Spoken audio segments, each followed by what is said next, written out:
अध्यक्ष महोदय,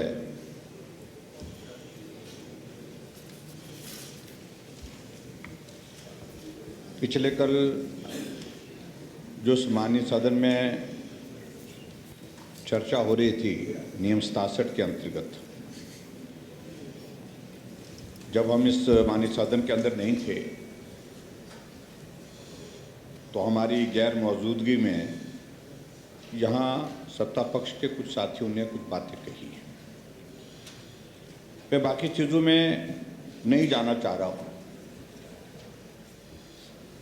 लेकिन मैं विशेष तौर से मैं जिक्र करना चाहूँगा कि नियम 67 पर चर्चा के लिए जो हमारा आग्रह था वो आग्रह था कि हिमाचल प्रदेश में पंचायती राज संस्थाओं के चुनाव और पंचायती राज संस्थाओं के चुनाव के अतिरिक्त जो लोकल सेल्फ गवर्नमेंट के चुनाव को हमको लग रहा है कि जी इनको पोस्टपोन या आगे करने की सरकार की मंशा है, इस पर हमने चर्चा लाई। कोई माननीय सदस्य विषय से हट करके अपनी बात कहे तो समझ में आता है, लेकिन मंत्री जब उस विषय से हट करके बोलते हैं जिस विषय का कोई लेना देना नहीं, तो निश्चित रूप से हैरानी होती है और हैरानी के साथ चिंता भी होती है। और मैं इस बात को भी मैं देख रहा था कि जब राजस्व मंत्री जी यहाँ पर बोलने के लिए उठे तो आपने उनको कहा था, आग्रह किया आपने विशेष तौर से चेयर की ओर से कि वो विषय पर बोले, आज का जो विषय है उस पर बोले, लेकिन आदत के मुताबिक वो उस विषय पर नहीं बोले। और जिस प्रकार से उन्होंने इस माननीय सदन के अंदर जिन शब्दों का इस्तेमाल किया है, और वो शब्दों का इस्तेमाल जो देश की नहीं दुनिया की सबसे बड़ी सामाजिक संस्था है राष्ट्रीय स्वयंसेवक संघ, उसके खिलाफ। विचारधारा में हम अलग अलग हो सकते हैं, इसमें हमें कोई बात अलग से नहीं कहनी है, लेकिन उसके बावजूद जो आरोप, गंभीर आरोप जिस प्रकार से इस सदन की कार्यवाही का हिस्सा बने हैं, हमारा ऐतराज उस पर है। राष्ट्रीय स्वयंसेवक संघ के ऊपर इन्होंने आरोप लगाया कि सरकार जो है वो मुस्लिम लीग के साथ बनाई गई। क्या ये इतिहास का हिस्सा है? कहीं ये रिकॉर्ड में है? और आगे बढ़कर के बहुत सारे शब्द हैं जिनका मैं जिक्र नहीं करना चाहता हूं, वो पार्ट जो है वो रिकॉर्ड का पार्ट होना नहीं चाहिए। और विशेष तौर से जो भाजपा भगाओ बेटे बचाओ, क्या अभिप्राय है आपका इस बात को लेकर के? और कोई इंस्टाग्राम की एक पोस्ट का जिक्र किया हमने, और जिस राज्य में घटना घटित हुई है उस राज्य में कम्युनिस्टों की सरकार लंबे समय से आज भी है। न जाने कितने राष्ट्रीय स्वयंसेवक संघ के हमारे कार्यकर्ताओं की वहां पर जो है वो काट करके, मार करके जो हत्या कर दी गई है। हमेशा वहां पर षड्यंत्र के तहत मामले दर्ज किए जाते हैं, झूठी शिकायतें होती है, चाहे वहां की बात है, चाहे उसके बाद चाहे वेस्ट बंगाल की बात है। क्या पुष्टि है किस बात को लेकर के आपके पास तथ्य है कि भाई इंस्टाग्राम में इस प्रकार के कुछ रेफरेंसेज है, कुछ बातों का जिक्र है, जिसका आपने यहां पर मंत्री महोदय जी ने यहां पर जिक्र करके जो है इस विधानसभा के रिकॉर्ड का हिस्सा उसको बनाने का प्रयत्न किया है। और उसके बाद आगे बढ़ करके कहा कि माफिया मांगी है आरएसएस वालों ने।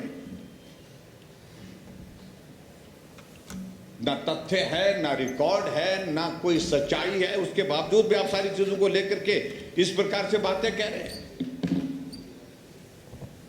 और महात्मा गांधी जी की हत्या के बारे में भी आपने रेफरेंस किया, उसमें भी इसी तरह इन्हीं बातों का जिक्र किया। कभी टोपी का जिक्र किया है, निक्कर का जिक्र किया है,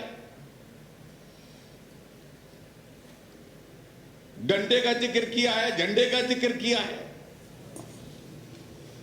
ये सारी चीजें मैं पढ़ करके नहीं सुनाना चाह रहा हूं, क्योंकि फिर से ये रिकॉर्ड का हिस्सा बनता है, तो इसलिए मैं कह रहा हूं अध्यक्ष महोदय, पहली बात मैं देख रहा हूं कि एक मंत्री है जो सारी व्यवस्था को तहस नहस करके चल रहे हैं, सारे सिस्टम, सरकार की व्यवस्था, सरकार के सारे कामकाज में इस प्रकार से अपने काम करने के तरीके से हालात पैदा कर देते हैं कि सारी सरकार कटघरे में खड़ी हो जाती है, संकट में हो जाती है। आज भी अगर सदन के अंदर यहां पर हालात बने हैं तो उसके लिए जिम्मेवारी और कोई नहीं, एक व्यक्ति है। क्या मुख्यमंत्री जी की ऐसी व्यवस्था हो गई, उस मंत्री को पूछने की स्थिति में नहीं रह गए, उस मंत्री को टोकने की स्थिति में नहीं रह गए। ठीक है, लोकतंत्र के अधिकार है, लोकतंत्र के तहत वो अपनी बात कह सकते हैं, लेकिन कुछ तो सही रखना पड़ेगा, कुछ तो सब्र रखना पड़ेगा। इसलिए अध्यक्ष महोदय, मैं ज्यादा लंबी बात नहीं कहना चाह रहा हूं, मैं सिर्फ इतना कहना चाह रहा हूं, आप इसमें व्यवस्था दे। जो पिछले कल यहां इस माननीय सदन में मंत्री रेवेन्यू मिनिस्टर ने जो बातें कही है, वो रिकॉर्ड से तुरंत प्रभाव से निकाली जाए, वो रिकॉर्ड का हिस्सा नहीं होना चाहिए। दूसरा मैं और कहना चाह रहा हूं, जब तथ्य इनके पास नहीं है, ऐसे हालात में इनको माफी मांगनी चाहिए। राष्ट्रीय स्वयंसेवक संघ जो है 1925 में बनने के बाद देश के लिए जिस संगठन का बहुत बड़ा योगदान है, समाज की सेवा में बहुत बड़ा योगदान है, हम उन सारी चीजों में चर्चा करने के लिए जाएंगे तो बहुत लंबा विषय होगा, लेकिन मैं इतना मैं जरूर कहना चाहता हूं, वैचारिक मतभेद हो सकते हैं, लेकिन बिना तथ्य के इस तरह के गंभीर आरोप लगाने की जो जहमत की है, जो हिम्मत की है मंत्री जी ने, उनको इस सदन में माफी मांगनी चाहिए। प्लीज। और अध्यक्ष महोदय, मैं आगे बढ़ करके ये भी मैं कहना चाहूंगा बात हो गया कि उसमें आपकी व्यवस्था चाहिए। आज विधानसभा का हमारा ये सत्र के दौरान जो है, हम क्योंकि पूर्व कर्मचारी धरने पर बैठे हैं, प्रदर्शन कर रहे हैं, और उनकी कुछ जेन्युइन मांग थी, और उन मुद्दों को लेकर के हमने कहा कि हम आपका समर्थन करते हैं। हमने एक धरने का थोड़ा सा आयोजन विधायक दल की ओर से यहां पर बैठ करके किया, लेकिन इस परिसर के अंदर से सत्ता पक्ष के विधायक और उसमें भी मंत्री मंत्री प्लेकार्ड लेकर के निकले, और जहां हम बैठे थे, धरने पर बैठे थे, वहां जब हम पहले से ही बैठे थे, मौजूद थे, मैं मीडिया को बाइट दे रहा था, नारे लगाते लगाते पहुंचे और डिसरप्ट करने की कोशिश की। वो स्थिति वहां पर इस प्रकार की बन सकती थी, कानून व्यवस्था की स्थिति बन सकती थी, और उसको भी लीड करने वाले वही श्रीमान जी थे। क्या ऐसी स्थिति बन गई है? ना आपके नियंत्रण में रह गया वो व्यक्ति, ना ही आपके मुख्यमंत्री के नियंत्रण में रह गया। एक मिनट। और इसलिए मैं अध्यक्ष महोदय, आप अपना पक्ष रखिए। I will give you a chance. आपको धरना let him complete. पक्ष के लोग विधानसभा के परिसर में धरना देने के लिए जा रहे हैं। Please. अगर आपने Please. और जगह चिन्हित करके दे दीजिए। चलिए ठीक है, थैंक यू वेरी मच। जहां हम लोग बैठे हैं वहां करना चाहिए क्या?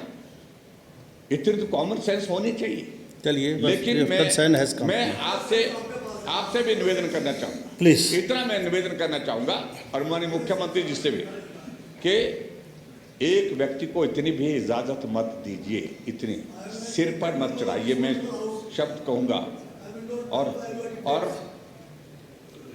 इतना भी सिर पर मत चढ़ाइए। Please take your seat now, please. थोड़ा नियंत्रण करिए प्लीज। तो ये मेरा आपसे निवेदन है, और ये कार्यवाही से जो भी उन्होंने कल बोला है, सतपाल जी ने कुछ शब्दों का जिक्र किया, कुछ बातों का जिक्र किया, आपने कार्यवाही से निकाल दिया, लेकिन ये कार्यवाही का हिस्सा है, ये नहीं होना चाहिए, इसलिए तुरंत जो है इसमें कार्यवाही की जाए, ये हमारा आपसे निवेदन है। अध्यक्ष।